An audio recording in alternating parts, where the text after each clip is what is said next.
Hello नमस्कार, स्वागत है आपका हमारे YouTube चैनल पे। आज जो दो सवाल आए हैं हमारे व्हाट्सएप पे वो काफी अच्छा सवाल है। ये दोनों ही सवाल आपके आरआरबी के एग्जाम में पूछे जा चुके हैं। तो जो भी आगामी एग्जाम आपका होने वाला है रेलवे का, उसके लिए ये दोनों ही सवाल इम्पोर्टेंट होंगे। दोनों ही सवाल काफी अच्छा है। अगर आप इस दोनों सवाल को अच्छे से बाय कॉन्सेप्ट समझते हैं तो ज्यादा चांसेस है कि ऐसे सवाल आपके आने वाले एग्जाम में पूछे जा सकते हैं। तो जल्दी से हम बारी बारी से सवाल लेते हैं और इसका हम लोग बिल्कुल कॉन्सेप्चुअल तरीके से इसका जो डिटेल है वो हम आपको समझाने का प्रयास करते हैं। तो देखिए, जो पहला सवाल है वो आपके स्क्रीन पे दिख रहा होगा। हम एक बार सवाल पढ़ते हैं कि सवाल क्या कह रहा है, फिर हम इसका सॉल्यूशन देते हैं। के लिए वह मान ज्ञात कीजिए जिसके लिए x square plus 5kx plus के स्क्वायर प्लस 5x प्लस 2 से पूर्णतः विभाजित है, लेकिन x प्लस 3 से विभाजित नहीं है। चार ऑप्शन दे रखा है। पहला ऑप्शन है ना तो 1 और ना ही 9। दूसरा दे रखा है 1 और 9 दोनों। तीसरा ऑप्शन है 1 और चौथा ऑप्शन है 9। ये आपका आरआरबी ग्रुप डी 18/9/2018 में जो सब आया था वो क्वेश्चन है। ये आपका शिफ्ट 2 का सवाल है। ठीक है, बहुत अच्छा सवाल है, बहुत हल्का है। अगर आप इसको समझते हैं तो ये सवाल आसानी से सॉल्व हो जाएगा, है ना। तो हम जल्दी से पहले नोट कर लेते हैं कि क्या दिया गया है। जो आपका बहुपद है उस बहुपद को नोट कर दे रहे हैं एक बार। देखिए, बहुपद बोला है x square plus 5kx plus के स्क्वायर प्लस 5।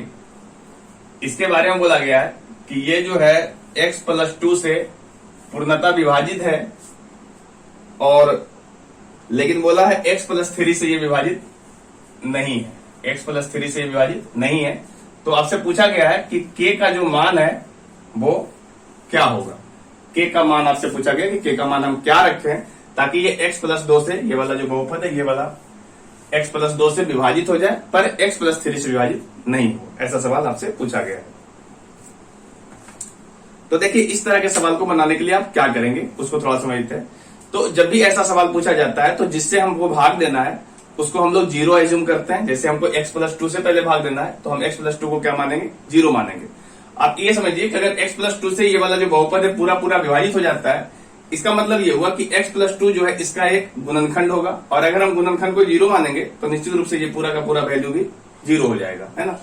तो हम लोग क्या कर रहे हैं, सबसे पहले जो एज्यूम कर रहे हैं वो ये है कि x प्लस 2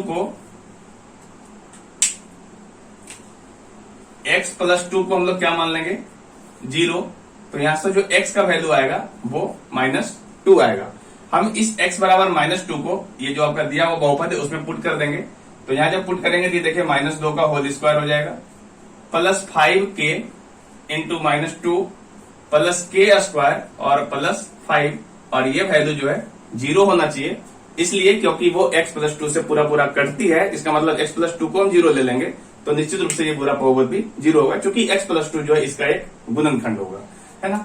इसको हम सोल्व करेंगे तो ये आपका जो इक्वेशन बन रहा है, देखिए ये वाला 4 आ रहा है प्लस ये 5 दूनी 10, ये माइनस में आएगा 10k और प्लस के स्क्वायर प्लस 5 इक्वल टू 0।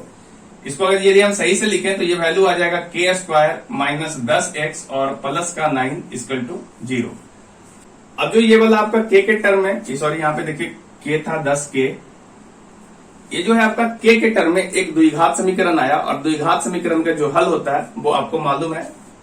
एक फॉर्मूला होता है k बराबर -b plus minus root under b square minus 4ac upon 2a, ये होता है। अभी हम ये बाई फॉर्मूला आपको बना दे रहे हैं। यदि आप द्विघात समीकरण अच्छे से पढ़े होंगे तो द्विघात समीकरण को हम लोग आसानी से शॉर्ट मेथड से ही बनाते हैं, लेकिन यहाँ पे हम डिटेल से ही बना रहे हैं ताकि आपको ये सवाल समझ में आए। आपको द्विघात समीकरण के चैप्टर अगर पढ़ा हुआ होगा तो निश्चित रूप से इस तरह के समीकरण को आप 30 सेकंड के अंदर भी निकाल के आप दे सकते हैं के का मान क्या आना चाहिए। आप इस फॉर्मूले के हिसाब से भी सोल्व कर लीजिए ताकि आपको समझ में अच्छे से आ जाए। ये -b है तो b का वैल्यू यहाँ पे -10 है तो ये वैल्यू 10 हो जाएगा। Plus minus root under b square करेंगे तो ये वैल्यू b का स्क्वायर करेंगे तो 100 हो जाएगा, और माइनस का 4, a का वैल्यू 1 दे रखा है और c का वैल्यू जो है 9 है। c का वैल्यू जो है वो 9 दे रखा है ना। और इस प्रकार से 2a करेंगे, a का वैल्यू 1 है और इसको जब हम सोल्व करेंगे तो आप खुद देखिए ये 10 हो गया, ये आपका 100 में से अगर 9 चक 36 चला जाएगा तो 64 बचेगा, और 64 का जब रूट निकालेंगे तो वो 8 आएगा। तो आपका एक वैल्यू आएगा 10 प्लस 8/2 और दूसरा वैल्यू आएगा 10 माइनस 8/2। यहां से जो वैल्यू आ रहा है वो आ रहा है एक 9 और दूसरा 1। तो आप देखिए यहां से सवाल जो मिला है के का 2 मान मिला है, एक 9 और एक 1। यदि ये x प्लस 3 पे कोई कंडीशन नहीं दिया होता, सीधा ये करता x प्लस 2 से पूरा पूरा कट दिया विभाज्य है, तो k का मान क्या होगा, तो निश्चित रूप से ये दोनों ही आंसर सही होता। जब ये पूछ दिया कि x प्लस 3 से विभाज्य नहीं है, कंडीशन लगा दिया, तो ये दोनों ही आंसर होंगे या नहीं होंगे, इसके लिए हमको x प्लस 3 पे भी चेक करना पड़ेगा, तब इसका हम लोग जवाब दे सकेंगे। ठीक है, तो यदि हम x प्लस 2 से अगर हम विभाज्य करते हैं तो जो k का मान आया वो 9 और 1 आया। हम यहाँ पे लिख देते हैं कि इसका जो मान आया है वो 9 और 1 आया है ना। जब हम लोग इसको हम x प्लस 2 से हम लोग जब विभाज्य किए तो ये वाला वैल्यू मिला है k का। अब हम लोग x प्लस 3 जो कंडीशन है उस पर चेक करेंगे, तो इसको हम एक बार हटा दे रहे हैं।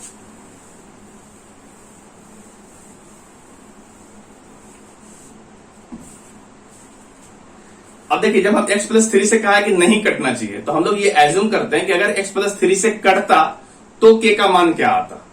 अगर x प्लस 3 से ये पूरा पूरा बहुपद जो है कट जाता तो k का मान क्या आता है, इससे हम लोग k का वैल्यू निकाल लेते हैं। जिस k के मान के लिए x प्लस 3 से विभाज्य हो जाता है उस k के मान को हमको छोड़ना होगा, क्योंकि अगर वो वाला मान ले लेंगे तो वो x प्लस 3 से विभाज्य हो जाएगा, जबकि हमारा जो सवाल है वो ये कह रहा है x प्लस 3 से नहीं कटना चाहिए।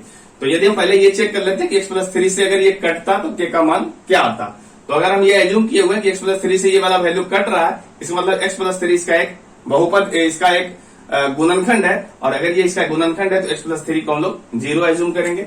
और हम जब x प्लस 3 को 0 एज्यूम करेंगे तो जो x का मान होगा वो -3 होगा, और ये -3 को हम लोग यहाँ पे पुट कर देंगे। तो ये जो वैल्यू आएगा 3 तिया का 9 प्लस, जब ये -3 यहाँ पे रखेंगे तो 5 तिया 15 माइनस का 15 के प्लस k स्क्वायर और प्लस 5 इक्वल टू 0, क्योंकि x प्लस 3 इसका अगर गुणनखंड है और उसको आपने 0 कहा है तो पूरा का पूरा बहुपद भी 0 हो जाएगा। इस प्रकार से हम इसको जब सोल्व करते हैं तो ये वैल्यू मिलता है k स्क्वायर माइनस का 15x और 9 5 14 होता है, तो प्लस का 14 इक्वल टू 0। और सेम उसी तरीके से जब हम k का मान सोल्व करते हैं जैसे हमने पहले सोल्व किया था वही फॉर्मूला लगा के, तो इसका होगा -b अर्थात 15 plus minus root under B square, यानी 15 का स्क्वायर करेंगे तो 225 माइनस 4ac करेंगे तो 4 गुने 1 गुने 1 में 14 मिलेगा, c का मान 14 है। और इस प्रकार से ये 2a करेंगे तो 2 इंटू ए यानी 1 हो जाएगा।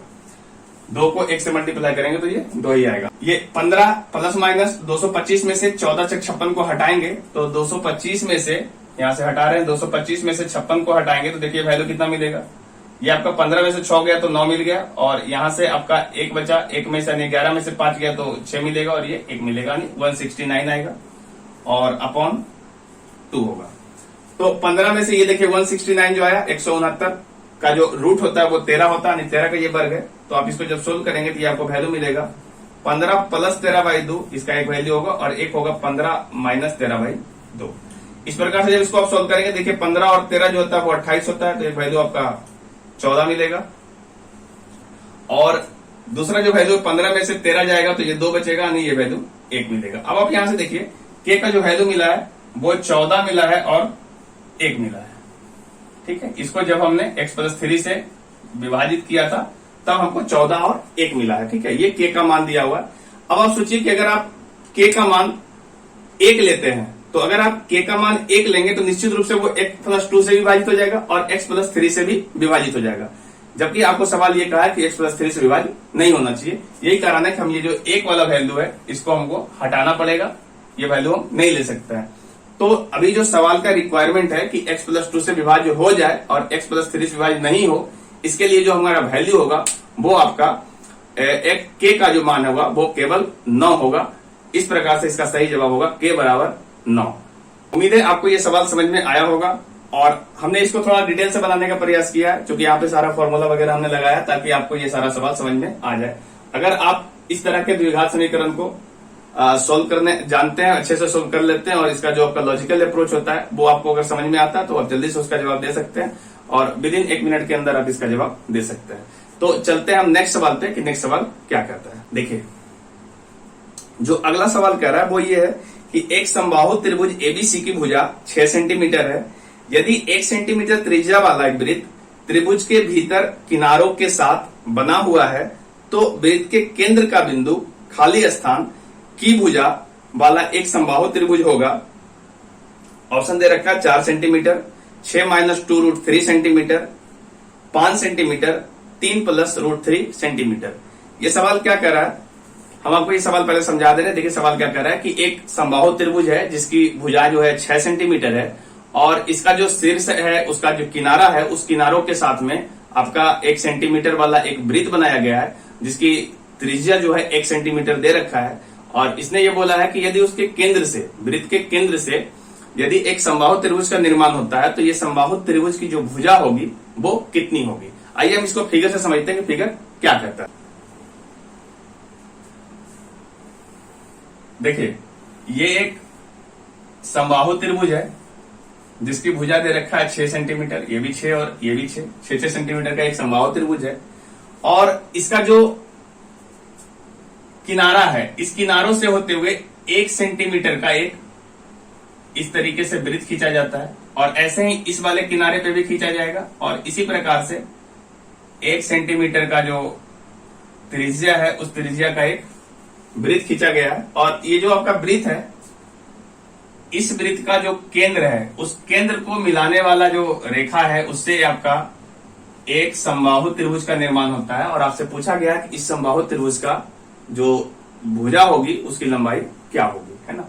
हम नाम दे रहे हैं, इसका नाम बोल रहे हैं ए, बी और सी। और ये जो किनारा है इसको हम लोग बोल रहे हैं O1, O2 और O3। तो आपको O1, O2 और O3 जो है ये तीनों भुजा बराबर होगा, चूंकि समबाहु त्रिभुज है तो आपको एक का कैलकुलेट करके आपको निकालना होगा। तो देखिए यदि आप इसके भुजा को निकालना चाहते हैं तो आप सिंपल सोचिए कि आपको ना ये वाला दूरी यहां से यहां तक तो दे रखा है, ये दूरी कितना है, तो ये दूरी आपको दे रखा है 6 है। सिर्फ आपको समझना है कंस्ट्रक्शन इसका क्या कहता है, आप आराम से निकाल दोगे। ये दूरी तो आपको 6 दे रखा है, आपको ना ये वाला दूरी जो है यहां से, देखिए ये वाला जो दूरी है, ये वाला दूरी आपको निकालना है ना, ये दूरी आपको निकालना है। तो आपको क्या करना होगा ना कि 6 में, इतना बड़ा में, ये जो छोटा सा दूरी है ये वाला और ये वाला जो दूरी है यहां से यहां तक वाला, इस दूरी को आपको हटाना पड़ेगा, तब आपका सही जवाब आसानी से आ जाएगा।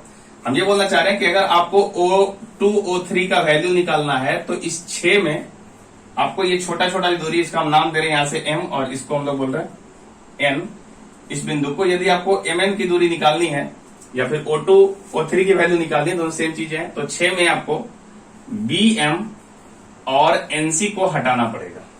ठीक है, क्योंकि ये दोनों आपका बराबर ही दूरी है तो आप एक दूरी को निकाल लो और उसी का डबल कर दो तो ये टोटल दूरी आपका हो जाएगा। तो हम लोग क्या कर रहे हैं कि इसका थोड़ा सा कंस्ट्रक्शन कर रहे हैं। ये वाला O2 और B को यहां से मिला दे रहे हैं, O2 और B को यहां से मिला दिया गया, देखिए, और यहां से O2 और M को ऐसे मिलाया गया। क्लियर है। अब यहां पे समझने वाली बात यह है कि जो आपका बड़ा वाला समबाहु त्रिभुज है ABC, इसके जो दोनों शीर्ष हैं, उस शीर्ष में जो दोनों किनारा है, ये दोनों किनारा आपका उस वृत्त पे स्पर्श रेखा का काम करता है, यानी टेंजेंट का काम करता है। तो किसी भी वृत्त पे जब आप टेंजेंट खींचते हो या स्पर्श रेखा खींचते हो तो उस वृत्त की जो त्रिज्या होती है उसको हम उस स्पर्श बिंदु पे मिलाते हैं तो वो आपका 90 डिग्री पे मिलता है। जो आपका सिंपल सा कॉन्सेप्ट है, इस कॉन्सेप्ट का आपको अप्लाई करना पड़ेगा। तो यहां से देखिए ये जो आपका त्रिज्या है, इस त्रिज्या को यदि हम स्पर्श रेखा से मिलाते हैं तो ये वाला आपका 90 डिग्री का कोण बनता है। ठीक है, और 90 डिग्री के जो सामने वाली भुजाएं होती है वो भुजा जो आपका कर्ण कहलाता है। ठीक है, ये आपको यहाँ पे छोटा दिख रहा होगा, इसको हम थोड़ा सा बड़ा करके आपको दिखा रहे हैं। यहाँ पे ये आपका B है, ये सपोज आपका M है, इसको हम M मान रहे हैं, और ये जो है आपका O2 है यहां से, और ये आपका कर्ण है, ये आपका 90 डिग्री है। यहाँ पे ये जो आपका 90 डिग्री दिखाया गया यही वाला आपका यहाँ पे। ठीक है, ये वाला हमने त्रिभुज को यहाँ पे ड्रॉ किया है। और अब देखिए चूंकि ये वाला पूरा समबाहु त्रिभुज था तो आपका निश्चित रूप से ये वाला जो कोण होगा ये आपका 60 डिग्री का होगा, और इसके केंद्र से जब हम मिलाएंगे तो आपका ये 30 डिग्री पे बटेगा, चूंकि ये आपका जो सिमेट्रिक पूरा फिगर है। और इस फिगर में जब हम वृत्त को अगर हम यहाँ से वृत्त के केंद्र को अगर हम इस वाले शीर्ष से मिला देंगे तो ये जो 60 डिग्री का कोण है वो 30 डिग्री पे बढ़ जाएगा, अर्थात ये वाला जो कोण होगा वो 30 डिग्री का होगा। ठीक है, अब ये वाला 90 डिग्री है, ये वाला 30 डिग्री है, निश्चित रूप से ये वाला 60 डिग्री का कोण होगा, है ना। और आपका ये वाला जो दिया हुआ O2M, ये आपकी वृत्त की त्रिज्या है जिसकी लंबाई आपका 1 सेंटीमीटर दे रखा है सवाल में। क्लियर है। अब यहां से सोचिए कि यदि आपका ये वाला 60 है, क्लियर है ना, यदि ये 60 है तो निश्चित रूप से इसके सामने वाली जो भुजा होगा उसका भुजा का रेशियो ये √3 होना चाहिए और ये वाला 1 होना चाहिए। अगर ये 60 है तो निश्चित रूप से इसका जो रेशियो ये √3 होना चाहिए और ये वाला 1 होना चाहिए। और चूंकि सवाल में भी ये वाला 1 ही बोला है, इसका मतलब जो BM का एक्चुअल लंबाई है वो √3 ही है, इसमें कुछ भी कैलकुलेशन करने की जरूरत नहीं है। अगर इसकी जो लंबाई है ये कुछ और होता तो हम इस रेशियो के हिसाब से फिर उसको इक्वेट कराते, पर हमारा जो ये 60 डिग्री उसके हिसाब से ये √3 और ये 1 होना चाहिए, ये रेशियो के हिसाब से हम बात कर रहे हैं और ये भी 1 ही दे रखा है सवाल में, इसका मतलब ये वाला एक्चुअल वैल्यू √3 होगा, यानी BM का जो एक्चुअल वैल्यू है वो √3 है। तो अब यहां से खुद देखिए कि ये BM का वैल्यू कितना आ गया, √3 आ गया, और यहां से भी BM का जो वैल्यू आ गया वो √3 आ गया। तो अब खुद सोचिए कि यदि हमको यहां से ये वाला लंबाई निकालना है, यहां से लेकर के यहां तक की लंबाई, तो आपको क्या करना है, इस 6 में इस दोनों को हटाना होगा। तो 6 में ये √3 और √3 को हटाना होगा, अर्थात 6 माइनस 2√3 को हटाना होगा, और जो ये 6 माइनस √3 का वैल्यू आएगा यही हमारा जो छोटा वाला समबाहु त्रिभुज बन रहा है O1, O2 और O3 जो बन रहा है उसकी एक भुजा की लंबाई होगी। क्योंकि समबाहु त्रिभुज है तो दोनों भुजा आपस में बराबर ही होता है, तो जो इसका वैल्यू आएगा वो आएगा 6 माइनस 2√3, इसका सही जवाब होगा। उम्मीद है आपको ये सवाल समझ में आया होगा। अगर आपका भी कोई ऐसा सवाल है तो आप भी हमारे व्हाट्सएप पे भेज सकते हैं, नंबर आपको स्क्रीन पे दिख रहा है। अगर आपका सवाल इंपॉर्टेंट रहा, सवाल आने योग्य रहेगा, अगर कोई भी कंपटीशन में पूछा हुआ सवाल है और इस सवाल का नेक्स्ट एग्जाम में आने की संभावना होगी, तो निश्चित रूप से उस सवाल का जो वीडियो है हम आपको प्रोवाइड कराने की पूरी कोशिश करेंगे। अगर आपको वीडियो अच्छा लगता है, आपको सवाल समझ में आते हैं, तो आप हमारे चैनल को सब्सक्राइब कर सकते हो और अपने जो आपका फ्रेंड सर्कल है उसमें शेयर कर सकते हैं, ताकि उनका भी अगर कोई सवाल है तो वो हमारे पास आ सके। अगर कोई अच्छा सवाल होगा तो उससे आपको भी लाभ मिलेगा और ये बच्चों को इससे बहुत ज्यादा लाभ मिलेगा। तो आज के लिए इतना ही, हम मिलेंगे अब नेक्स्ट वीडियो में, तब तक के लिए जय हिंद।